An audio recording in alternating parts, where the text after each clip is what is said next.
DMT news में आप सभी का स्वागत है।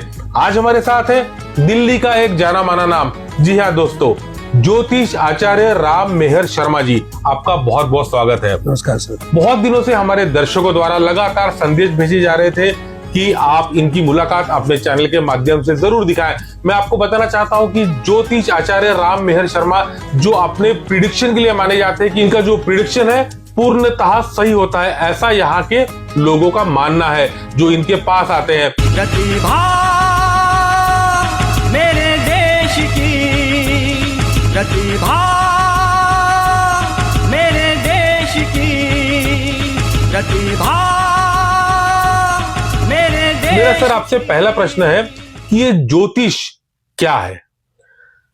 सर, ज्योतिष एक विज्ञान है, ज्योतिष एक गणना है जिसके द्वारा ज्योतिष का मतलब ही है ज्योति और ईश माने ईश्वर।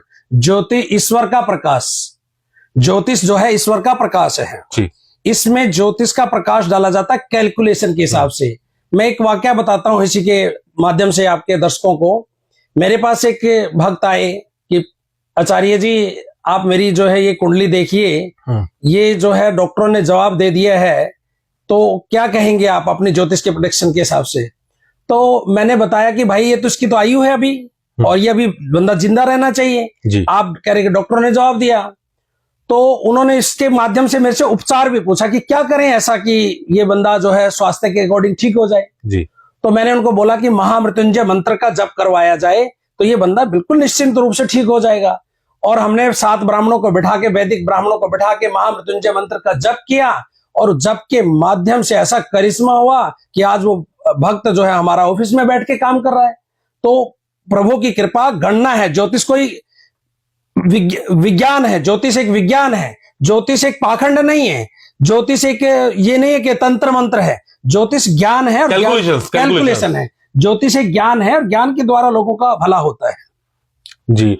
साढ़े सती लोग कहते हैं, भयभीत हो जाते हैं कि साढ़े सती आ गई, 7.5 साल साढ़े सती लग चुकी है, अब मेरा विनाश ही विनाश होगा। सही परिभाषा क्या है इसकी?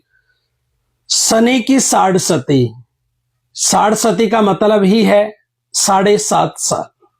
2.5 साल के 3 ढैये होते हैं। पहला ढैया चलता है सिर के ऊपर, दूसरा ढैया आता है पेट के ऊपर, और तीसरा ढैया आता है पैरों पे। साढ़ सती कभी भी किसी भक्त को तंग नहीं करती है।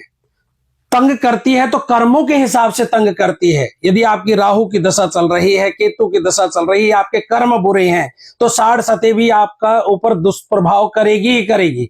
यदि आपके कर्म अच्छे हैं और साढ़ सती आपका पॉजिटिव फल भी देगी। बहुत से ऐसे व्यक्ति हैं जो कहते हैं कि देखो मुझे साढ़े सती लगी हुई है परंतु मेरा तो सब उचित ही उचित हो रहा है। तो आपका ये कहना है कि कर्मों के मुताबिक अच्छे कर्म किए तो अच्छा? जी, कर्मों के मुताबिक ही जातक को फल मिलता है।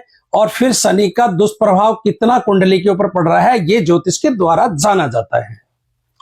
आजकल हम देख सकते हैं लगातार जो डिवोर्स के केसेस बढ़ रहे हैं जी, क्या कहना चाहेंगे? डिवोर्स के केसेस बढ़ रहे हैं, ये बिल्कुल कहा। कुछ डिवोर्स के केसेस इसलिए भी बढ़ रहे हैं कि आजकल के जो बच्चे हैं लव मैरिज की तरफ चल दिए हैं, प्रेम के चक्कर में चल दिए हैं। वो कुंडली पे विश्वास ही नहीं करते हैं, कुंडली मिलाते ही नहीं है। यदि कुंडली मिलान करके शादी की जाए हमारे सनातन धर्म के हिसाब से, तो आपके डिवोर्स होने के योग जो है 0% हो जाएंगे। और यदि ऐसा हो रहा है फिर भी अच्छे वैदिक ज्योतिष के द्वारा कुंडली मैचिंग करवा के यदि आप शादी विवाह करते हैं तो किसी भी प्रकार की दिक्कत या बाधा आपको नहीं आएगी। एक व्यक्ति, मैं नाम नहीं लेना चाहूंगा, नागपुर के हैं जी। कोई भी जो हमारे ज्योतिष है उनकी कुंडली देखते सर ही कुंडली बाजू में रख देते हैं और कहते हैं कि इनकी आयु हो चुकी है, ये जो व्यक्ति है जीवित नहीं है। परंतु सही मायने में वो व्यक्ति जीवित है। बहुत सालों से वहां के जो जागरूक गणेश मंदिर है वहां पे सेवा देते हैं वो, और आज भी वो व्यक्ति जीवित है। पर उनकी कुंडली के मुताबिक अगर देखा जाए तो जीवित नहीं होने चाहिए। जी, यदि हमारे भाग्य में लिखा है कि भाई मेरी 39 साल की आयु है या 29 साल की आयु है, यदि उसमें हम भगवान के साथ हमें कर्म करते हैं, जीवन पर्यंत हम भगवान की शरण में रहते हैं, भगवान की कृपा की प्राप्ति होती है, बड़ों का आशीर्वाद मिलता है, पितरों का आशीर्वाद मिलता है, तो वो आयु लंबी भी हो सकती है यदि आप अच्छे कर्म करेंगे तो।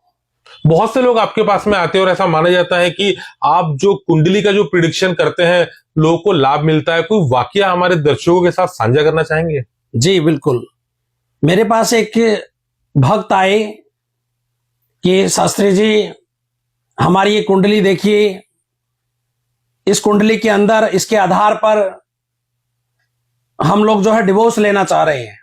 पति पत्नी की आपसी सहमति है, मेरी पत्नी की जो है मेरी माता से नहीं बनती है, वो कहती है कि घर से परिवार से अलग चलिए। पर मैंने कहा कि ये ऐसा हो नहीं सकता, क्योंकि मैं अपनी जिम्मेदारियों से भाग नहीं सकता। मेरी सिस्टर भी है, मुझे उसकी शादी करनी है, मेरे पिताजी हैं नहीं, तो मैं इसमें आपका साथ नहीं दे सकता। क्या हम दोनों जने जो है डिवोर्स ले सकते हैं? दोनों ही मिलके आए मेरे पास में जी। तो मैंने कहा भाई इस कुंडली में डिवोर्स का योग नहीं बनता है।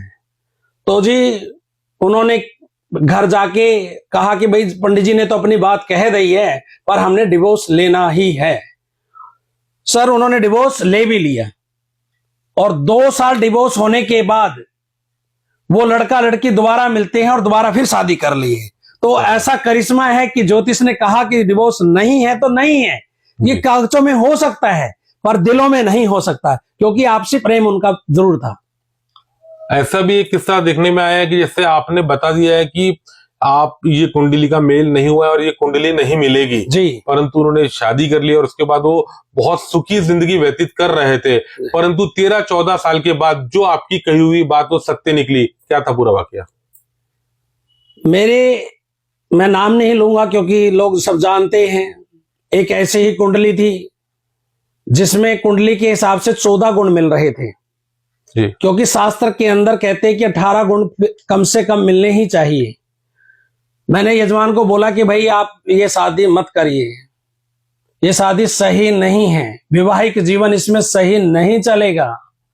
परंतु उन्होंने कहा कि पंडित जी लड़का बहुत अच्छा है और इसको हमें शादी करनी ही पड़ेगी। उन्होंने उस लड़के के साथ में उस लड़की की शादी कर दी और 14-15 साल आयु के हुए थे।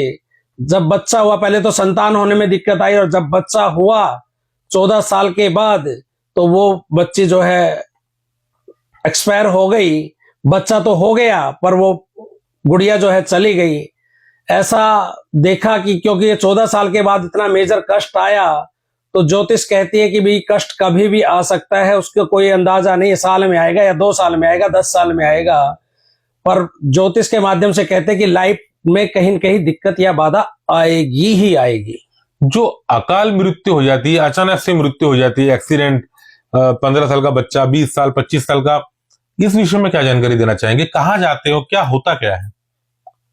अकाल मृत्यु का मतलब ही है कि बिना समय के चले जाना, एक्सीडेंटल योग में जाना या कोई एकदम लंबी बीमारी होके जाना, किसी भी प्रकार की बाधा आना। अकाल मैंने जिसका काल नहीं आया था और वो चले गई। ऐसे वाक्य कई बार देखते हैं, पर ये पूर्व जन्म के भी कुछ वाक्य ही होते हैं, पूर्व जन्म के कर्म होते हैं जिसके कारण इंसान को जो है भोगना पड़ता है। मैं एक वाक्य इसी में बताता हूं। मेरे पास एक कुंडली थी, उसके पिताजी ने मेरे को कुंडली दिखाई कि बेटा पंडित जी जो है मेरी बेटी की शादी कब होगी। मैंने बताया कि जिस लड़की की जो है ना आयु जो है कम है और अकाल मृत्यु उसकी कुंडली में दिखा रही है। पिताजी बोले कि पंडित जी ऐसा कैसे हो सकता है। मैंने बोला जी देखो कुंडली बता रही है, भगवान अच्छा करे, भगवान की कृपा हो, ये ठीक रहे। परंतु कुछ ही दिनों में उस लड़की ने जो है सुसाइड किया। तो कहने का तात्पर्य मेरे यही है, तो अकाल मृत्यु इंसान जब मरता है तो परिवार को भी कष्ट होता है, तो उसमें भगवान की कृपा और पूर्व जन्मों का कर्म ही होता है। अकाल मृत्यु उपरांत आत्मा कहाँ जाती है, कितने दिन कहाँ वास करती? कहा जाता है कि कुछ दिन घर के पास ही किसी वृक्ष पे वो शरण लेती है, क्या है बात? देखो शास्त्र का कोई प्रमाण तो इस विषय में मैं नहीं कह सकता, पर आत्मा जो है परमात्मा से नहीं मिलती है। आत्मा जो है भटकती है। आत्मा वो पेड़ों पे रहे, घर में रहे, आत्मा जो है भटकती रहती है। और वो भटकी हुई आत्मा फिर परेशान भी रहती है, क्योंकि वो फल खा नहीं सकती, पानी पी नहीं सकती, दूध पी नहीं सकती, तो आत्मा भटकेगी और भोगेगी भी, क्योंकि भोगना तो पड़ेगा ही, यदि मरा है तो भोगना ही पड़ेगा। तो इसलिए अकाल मृत्यु के लिए कई बार जो भक्त जन जो है गलत डिसीजन ले लेते हैं, ऐसे डिसीजन नहीं लेने चाहिए। बुरा समय कट जाएगा, अच्छा समय भी आएगा। कर्मों के द्वारा लिखित कुंडली के कुछ बुरे फलों को बदला जा सकता है। अपने कर्मों के द्वारा कुंडली को बदला जा सकता है। वाल्मीकि जी क्या थे? यदि आप वाल्मीकि जी के बारे में जाने तो वाल्मीकि जी क्या थे? एक वन में जी किसी को लूटते थे जी। और जब भगवान की कृपा हुई तो उन्होंने देखो ग्रंथ लिख दिया, रामायण जैसा ग्रंथ लिख दिया। तो कर्मों के द्वारा ही तो बदला, संतों के द्वारा बदला, वाणी के द्वारा बदला। ये सब कृपा भगवान की कृपा के बगैर संभव नहीं है। इसलिए भगवान की कृपा, भगवान के बड़े बुजुर्गों का आशीर्वाद, कुल देवताओं की पूजा, कुल देवी की पूजा, पितरों की पूजा, ये सब जो है भगवान से जोड़ने के माध्यम है। जी। काल सर्प योग क्या होता है? काल सर्प योग क्या है? बहुत अच्छा प्रश्न पूछा है और अब बहुत लोग इस विषय पे मेरे से पूछते रहते हैं। काल सर्प योग क्या है? हमारी कुंडली के अंदर 12 ग्रह, 12 खाने होते हैं और 9 ग्रह होते हैं। 9 ग्रह के अंदर एक तरफ राहु बैठ जाए और एक तरफ केतु बैठ जाए, सब ग्रह उसके अंदर फंस जाते हैं, तो काल सर्प योग कुंडली के अंदर बन जाता है। काल सर्प योग जिस जातक की कुंडली में होगा, वह जातक मानसिक परेशानी से जूझ रहा होगा, शारीरिक रूप से परेशान रहेगा, तनाव बढ़ेगा, वैवाहिक जीवन में बाधाएं आएंगी, विवाह होने में बाधा आएंगी, संतान होने में बाधा आ सकती है। किसी भी प्रकार की बाधा काल सर्प योग कुंडली के जातक को आ सकती है। काल सर्प योग 12 प्रकार के होते हैं। इन 12 प्रकार में कौन सा काल सर्प योग कुंडली में किस माध्यम से देखा जाता है, किस माध्यम से हम उसके ग्रह की चाल को देखते हैं, ये फिर ज्योतिष की गणना के हिसाब से पता लगेगा कि आपकी कुंडली में कौन सा काल सर्प योग है।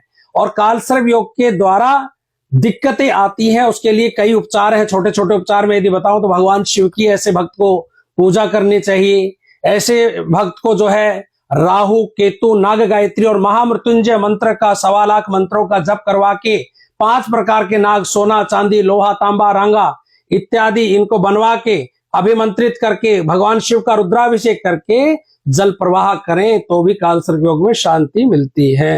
यदि कोई महिला को काल सर्प योग है जी और किसी पुरुष का उसके साथ विवाह हो जाता है जी, तो उस पुरुष को किस तरह की दिक्कतों का सामना करना पड़ सकता है? देखिए, जब विवाह ही हो जाता है तो पति पत्नी एक ही हो जाते हैं। पत्नी का कष्ट जो है पति का कष्ट है और पति का कष्ट जो है पत्नी का कष्ट है।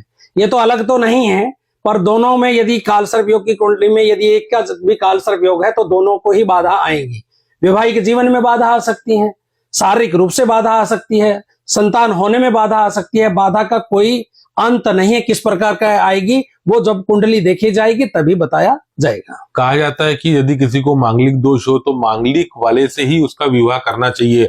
मांगलिक दोष किस प्रकार के होते हैं और क्या सही मायने में मांगलिक वाले को मांगलिक वाले से ही विवाह करना चाहिए? हाँ बिल्कुल, मंगल के बारे में जो है जन्म कुंडली के अंदर प्रथम, चतुर्थ, सप्तम, अष्टम और 12वें भाव में मंगल होता है तो बच्चा मांगलिक कहलाता है। पहला, चौथा, 7वां, 8वां और 11वें घर में यदि मंगल है तो बच्चा जो है मांगलिक कहलाया जाएगा।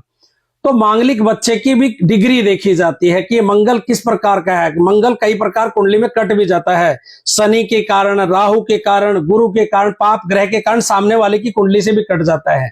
तो मांगलिक दोष का तो जब ज्योतिषी के पास जाते हैं तो वो ही बता पाएगा कि आप सादे लड़के से मांगलिक लड़की की शादी कर सकते हैं या नहीं कर सकते। इसके बारे में तो ज्योतिष के माध्यम से ही जाना जाएगा, परंतु ऐसा नहीं है कि मंगल के साथ मंगल की ही शादी होनी चाहिए, क्योंकि मंगल की अमंगलिक शादी बच्चे से भी शादी हो सकती है। जी।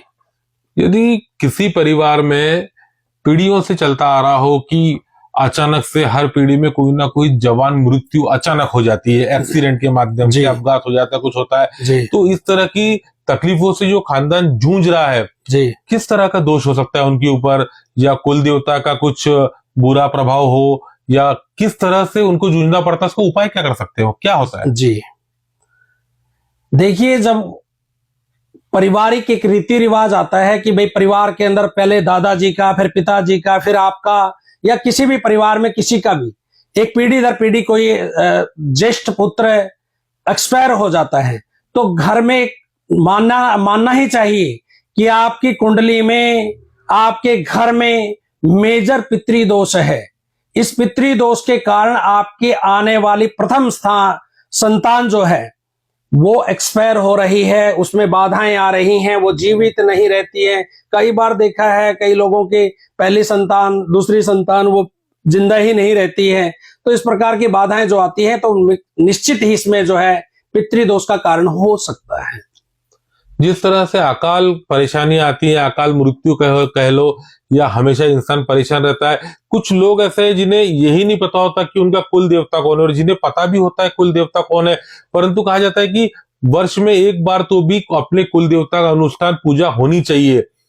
होने से क्या फायदा और ना होने से क्या नुकसान? बिल्कुल आपने अच्छा प्रश्न किया है।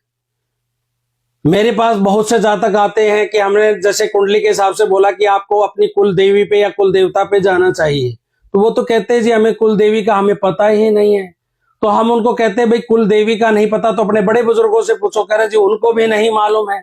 तो ऐसे में हम जातक को बोलते हैं भाई अब कुल देवी क्या है, हमारी 64 योगिनियां हैं, जैसे गौरी, पद्मा, सची, मेधा, सावित्री, विजया, जया, इस प्रकार देवियों के नाम है। 64 योगिनियां बोली जाती हैं।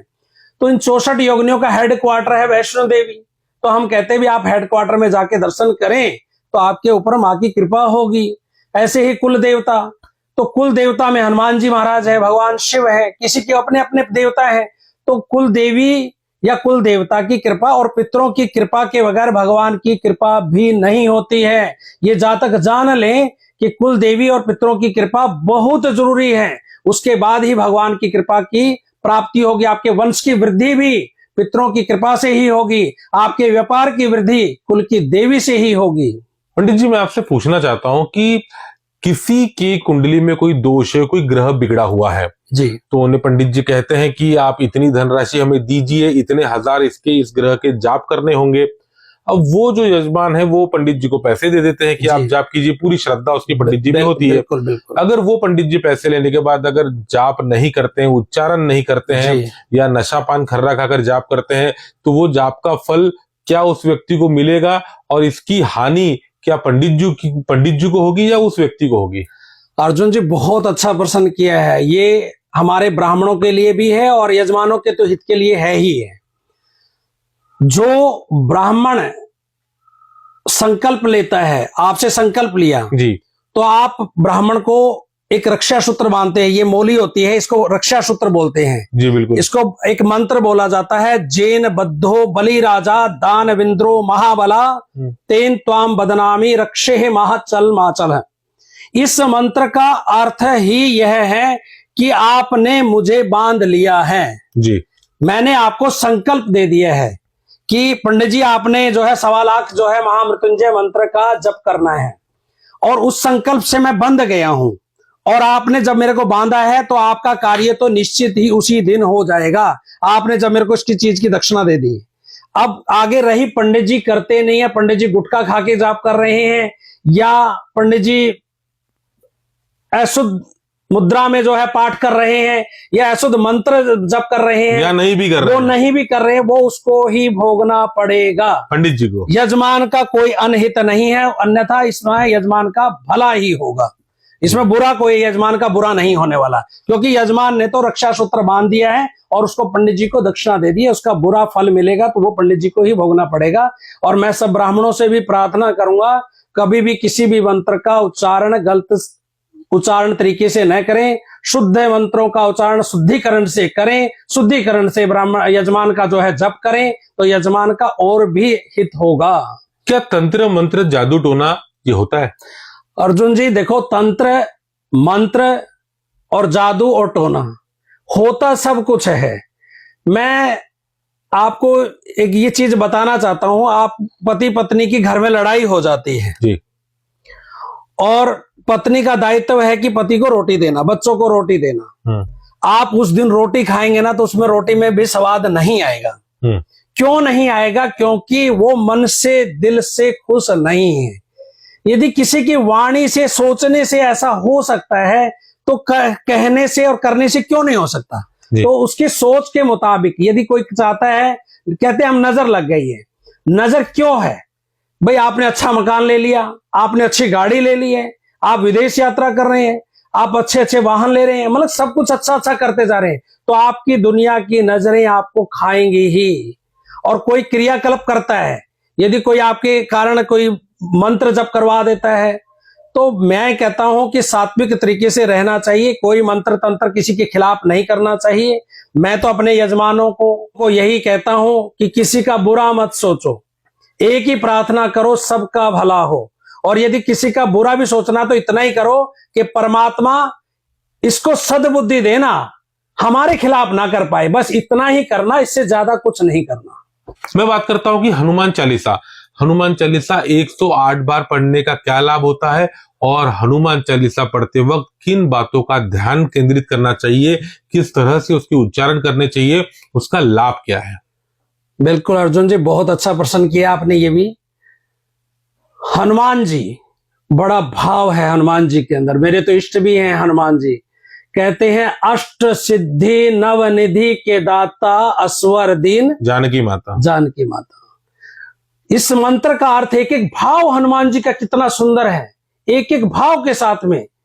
अष्ट सिद्धि, आप हे हनुमान जी, आप सब सिद्धि के दाता हैं, बल के देवता हैं, ज्ञान के देवता हैं। अष्ट सिद्धि नवनिधि के दाता, अस्वर दीन जानकी माता, ऐसे आप जानकी के पुत्र हैं। हनुमान जी महाराज बल बुद्धि ज्ञान और विवेक के देवता हैं। और 108 हनुमान चालीसा तो पूरे ब्रह्मांड को शुद्ध कर देती है, पूरे वातावरण को शुद्ध कर देती है। तो ऐसी हनुमान चालीसा का तो नित्य लोगों को पाठ करना चाहिए। 108 संभव ना हो तो एक हनुमान चालीसा का तो डेली पाठ करना चाहिए। और हनुमान जी के आगे घी का दीपक जलाएं। 108 दीपक से भी भगवान हनुमान जी की प्रार्थना कर सकते हैं, सुंदरकांड का पाठ भी कर सकते हैं। हनुमान जी महाराज बल के देवता हैं, बुद्धि के देवता हैं, ज्ञान के देवता हैं, तंत्र मंत्र के देवता हैं। इसके आगे कोई देवता स्थिर हो ही नहीं सकता। राम जी ने सारी शक्ति जो है हनुमान जी को ही दे रखी है। मैं आपसे पूछना चाहूंगा, यदि किसी युवा और युवती इनकी तलाक हो जाती है, डिवोर्स हो जाती है जी, अब डिवोर्स होने उपरांत ये तो आप मान लेंगे कि कुंडली में दोष है इसलिए डिवोर्स हो गया जी। अब किसी युवती की डिवोर्स होगी, उसकी कुंडली में दोष है जी, ठीक है, युवा की भी डिवोर्स होगी, उसकी भी कुंडली में दोष है जी। अब दोनों अलग अलग तरफ से डिवोर्स हो गई है जी, अब एक डिवोर्सी युवा डिवोर्सी महिला से अगर शादी करना चाहता है, जी, वो युवा के जो घर वाले हैं वो कुंडली मिलान करते हैं। अब वो कुंडली मिलान करते हैं तो जो युवा के तरफ से जो पंडित जी कुंडली मिलान करते हैं वो कहते हैं कि युवती के ग्रह में दोष है, उसके ग्रह में दोष है इसलिए तो उसकी तलाक हुई है। अब लड़की वाले कुंडली मिलाया कि लड़के के लिए, तो उसकी भी डिवोर्स हुई है। दोष तो दोनों में है, परंतु ये जो लड़की का जो पंडित है वो नहीं समझाते, लड़के के और के पंडित जी उन्हें ये नहीं समझाते कि बेटा आपकी भी तलाक हुई, आपकी भी कुंडली में दोष है और उसकी भी कुंडली में दोष है। ये गुत्थी कैसे हल होगी? उसके लिए कुंडली में दोषों को पंडित जी को भी अच्छे से ज्ञान देखना चाहिए कि दोनों की कुंडली का भाव बताए। यदि लड़की की कुंडली में दोष और लड़की वाला ही कुंडली मिलवाने आया तो लड़की के बारे में भी बताए और लड़के के बारे में भी बताए। जी। मेरा अगला प्रश्न आपसे, बहुत से ऐसे व्यक्ति मैंने देखे हैं जो लाइफ में अपनी जिंदगी में बहुत सारी मेहनत करते हैं और बहुत कुछ उनके अंदर में टैलेंट भी होता है, परंतु उनकी आंखों के सामने ऐसे लोग आगे बढ़ जाते हैं जी, जिनके अंदर में कुछ खास टैलेंट नहीं होता, पर जो समझदार आदमी है, मेहनती आदमी, वो पीछे रह जाता है और कुछ लोग सीधा किस्मत के बलबूते आगे चले जाते हैं जी। तो जो मेहनती बंदा है वो क्या करे? मेहनती बंदा मेहनत ही करे, मेहनत का फल मिलेगा। कोई आदमी यदि लिखवा के लाया है, उसके भाग्य में धन है और अपार संपदा है, तो वो अपने कर्मों के हिसाब से लिखवा के लाया है। कुछ अपने कर्म यदि वहां सुधार लेगा तो वो दिन दुगनी रात चौगुनी तरक्की और करेगा। और भाग्यशाली व्यक्ति जो अपने भाग्य से ही प्रारब्ध कर रहा है और भाग्य से लड़ रहा है। कई बार भक्त बोलते हैं कि पंडित जी हम घर में बहुत काम करते हैं, बहुत मेहनत करते हैं, पर ना तो ऑफिस में क्रेडिट मिलता ना घर पे क्रेडिट मिलता है। तो क्रेडिट की परवाह ना करें, मेहनत करें, फल मिलेगा। बहुत सारे हमारे ऐसे युवा हैं जो तंत्र मंत्र के चक्कर में लगकर खुदाई कर कर सोना निकालना चाहते हैं और इसमें कई परिवार बर्बाद हो रहे हैं जी। क्या कहना चाहेंगे? तंत्र मंत्र यंत्र के द्वारा अंधविश्वास में ना तो भक्तों को पढ़ना चाहिए और ना मैं अंधविश्वास के समर्थन में हूं, क्योंकि अंधविश्वास नहीं करना है। ज्योतिष गणना है, गणना के हिसाब से चलती है। और ज्योतिष के माध्यम से यदि आपको कोई कहता है यहाँ सोना है, तो मेरे हिसाब में इस प्रकार के अनाप शनाप प्रश्नों को किसी भी ज्योतिषी को नहीं बताना चाहिए और ना ही कहना चाहिए, क्योंकि ये स्टिक ज्योतिष नहीं है। किसी का भाग्य इसमें बदल भी सकता है, तो बहुत ज्यादा बिगड़ भी सकता है। ज्योतिषी को भी एक जो है अच्छे पॉइंट पर सोचकर अच्छी तरीके से गणना करके ही बताना चाहिए। आप है दिल्ली के सुप्रसिद्ध ज्योतिष राम मेहर शर्मा जी।